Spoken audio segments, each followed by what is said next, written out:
Y ahora vamos a hacer un pequeño estudio de la mecánica de fluidos. Entonces vamos a estudiar una perspectiva en reposo y una perspectiva de movimiento. Vamos a ver algunos conceptos generales acerca de la mecánica de fluidos. Entonces vamos a empezar definiendo algunos conceptos clave. Ok, entonces, pues un fluido es eso, ¿no? Eso es lo que vamos a modelar como fluido. Decimos que es un conjunto de moléculas ordenadas aleatoriamente y que se mantienen juntas a partir de fuerzas cohesivas débiles. No es como en un sólido las fuerzas, valga la redundancia, son fuertes, ¿verdad? Las fuerzas entre moléculas o entre las partículas que componen el sólido son fuerzas bien grandes, ¿ya? Que hacen que el sólido sea sólido. En un líquido, pues son partículas que están unidas porque el líquido, pues, usted le puede hallar forma y está un solo todo albergado, por ejemplo, en un recipiente, pero son fuerzas cohesivas débiles, o sea, usted fácilmente es más maleable, por así decirlo, un fluido, ¿ya? Y aparte de estas fuerzas, también tiene que, si tiene este fluido albergado en un contenedor, entonces también, el contenedor en sí mismo ejerce fuerza sobre el fluido, ¿verdad? De manera que pues se mantenga dentro del contenedor, ¿no?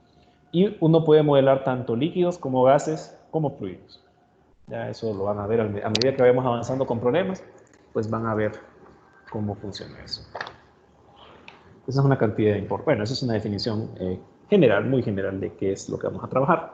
Otra que ya sí nos va a servir más es la densidad, que pues en realidad es revisitar algo que ya conocemos, ¿verdad? Desde la perspectiva de fluidos, sin embargo, vamos a darle otra definición.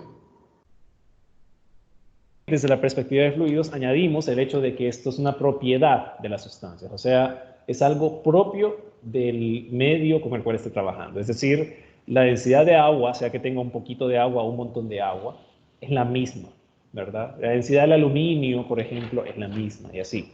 Ya es una propiedad de los materiales. Cada material tiene su densidad. Entonces, sabemos que eso es masa sobre volumen. Por lo tanto, las unidades que corresponden en el sistema internacional son kilogramos sobre metro cúbico. ¿Ya? Es lo mismito, o sea, eso no ha cambiado, solo que aquí ya vamos a darle un ámbito de aplicación mayor. ¿Ya?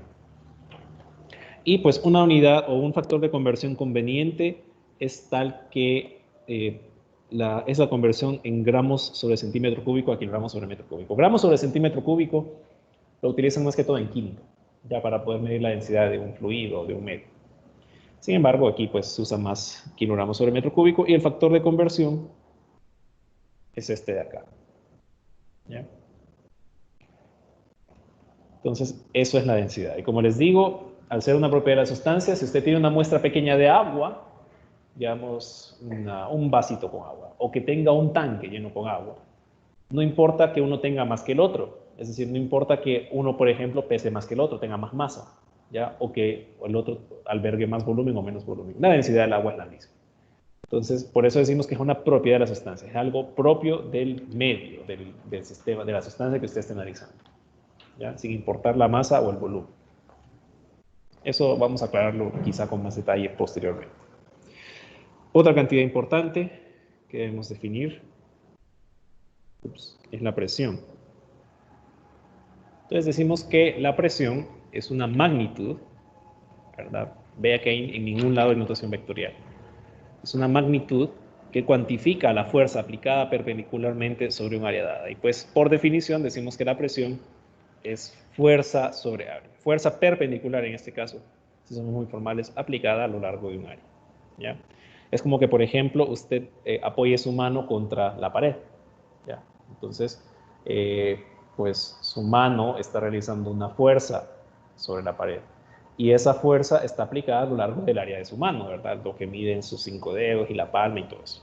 Ya el área que abarca su mano, ahí, en esa área es donde usted está aplicando una fuerza distribuida pues por toda esa área, ¿no? Entonces usted está ejerciendo una presión sobre la pared, por ejemplo.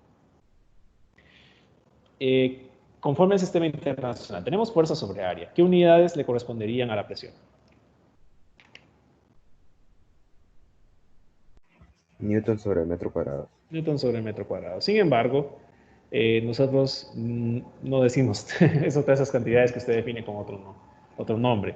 Entonces, cuando usted dice que tiene un Newton sobre metro cuadrado, no dice tanto Newton sobre metro cuadrado, dice que tiene pascales. Entonces, Un newton sobre metro cuadrado es lo mismo que un pascal.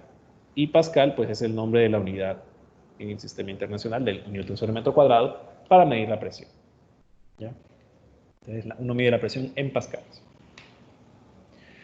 Y pues aquí en presión hay varias cantidades que uno puede convertir, hay varios factores de conversión. Yo voy a tomar uno del sistema internacional que es un bar. Un bar es una unidad de medición de presión.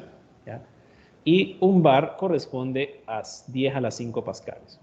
Ese es un factor de conversión útil, pero hay muchos. O sea, usted puede medir la presión de muchas maneras. Puede medirla en una que es bastante usual acá, es libras por pulgada cuadrada, el famoso PSI, libras por pulgada cuadrada, PSI, libras por pulgada cuadrada en inglés.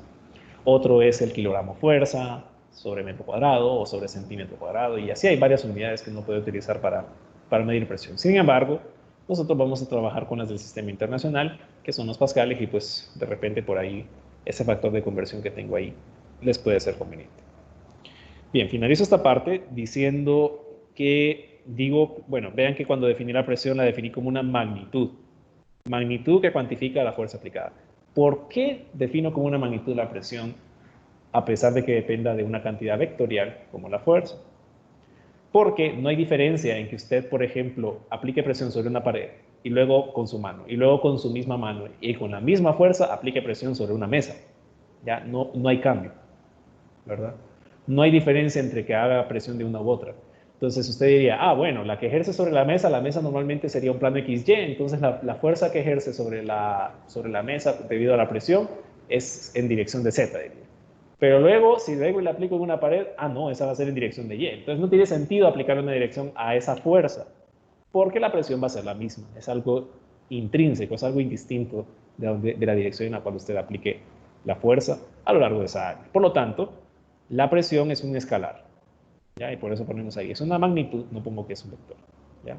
La presión es una cantidad escalar. No tiene sentido decir que mide 10 pascales en X, ¿ya? Porque medirlos en Y o en Z es lo mismo. ¿Sí? Siempre va a ser positiva, ¿o no?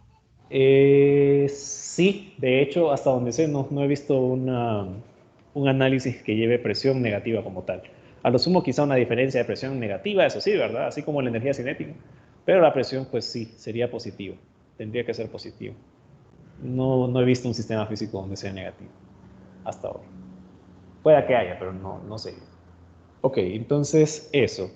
Otra forma de expresar la presión es esta, en función de diferenciales, que sería un diferencial de fuerza entre un diferencial de área. Eso si la presión no es uniforme, ¿verdad? O sea, digamos, la presión de su mano podría describirla por medio de esto, porque no va a ser lo mismo la presión que ejerza su palma sobre la palma de su mano, no va a ser la misma que ejerza sobre el meñique, por ejemplo. O sea, cuando usted coloca su mano sobre una pared o sobre una mesa, la fuerza que ejerce con el meñique no es la misma, o sea, el área es diferente, por ejemplo, que la que ejerce en la palma, que es mucho mayor, ¿no? O la que ejerce el pulgar y así, ¿ya? Entonces, en cierta manera, la forma más correcta de representar una presión aplicada por su mano, por ejemplo, sería esta. ¿Ya? Eso es cuando no es uniforme el área, ¿ya? O no es uniforme la fuerza. ¿Sí? Entonces lo hace en términos de diferencial. No es usual trabajar problemas con esto, ¿ya? Pero pues sépanlo, ¿verdad? Que pues puede plantear la presión en términos de diferenciales. ¿Ya? Bien, una cantidad más. Y es el hecho de pues hablar de lo que nos rodea, que es el aire, ¿verdad? Tenemos un montón de gas rodeándonos a nosotros todo el tiempo y que pues eso ha logrado que la vida sea como es en la Tierra, ¿ya? Y pues no me acuerdo quién fue el que comprobó que el aire tiene presión, tiene un peso, ¿verdad? O sea, el aire pesa, ¿ya? Son un montón de partículas y pues tienen peso, ¿ya? Y todo ese peso rodeando al planeta Tierra, en la superficie terrestre, pues implicaría que al estar actuando sobre la superficie del planeta terrestre, estamos aplicando una fuerza, que es el peso, sobre un área, que es el área de la superficie terrestre.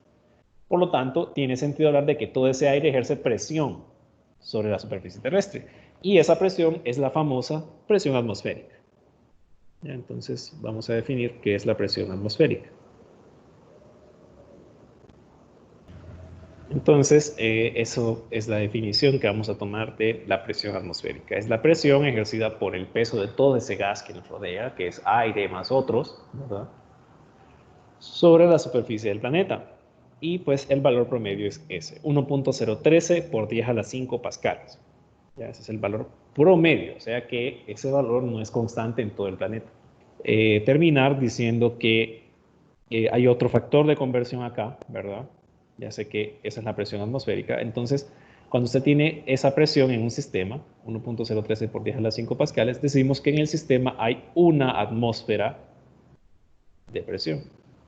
Entonces, la atmósfera por sí misma es una unidad, ¿no? O sea, cuando usted tiene la presión de la atmósfera, tiene una atmósfera, ¿ya? Y hay sistemas que usted puede cuantificar en términos de la cantidad de atmósferas, ¿verdad? Es una notación conveniente porque normalmente la presión atmosférica es una presión de referencia, ¿ya? Y pues es bueno saber, bueno, si la atmósfera pesa tanto, quiero saber cuántas veces la atmósfera de presión hay dentro de este sistema, por ejemplo, ¿ya? Entonces dice 5 atmósferas, tiene 5 veces la presión atmosférica. Es una buena referencia, ¿ya? Entonces tenemos esa unidad de atmósfera, ¿ya? Que anda en el orden de 10 a la 5 pascales, ¿verdad? Entonces vea que todo esto, el bar está en el orden de 10 a la 5 pascales, la atmósfera está en el orden de 10 a la 5 pascales. Entonces eso le da una pauta más o menos a uno de cuán alta, de qué valores promedio de presión estará trabajando a medida que realice problemas, ¿verdad? Entonces, pues eso de ahí, ¿verdad? Entonces, ese es un valor promedio, ¿ya? No es el mismo en todo el planeta. Así como la gravedad no es 9.8 en todo el planeta. Ya va variando en función de la altitud y todo eso.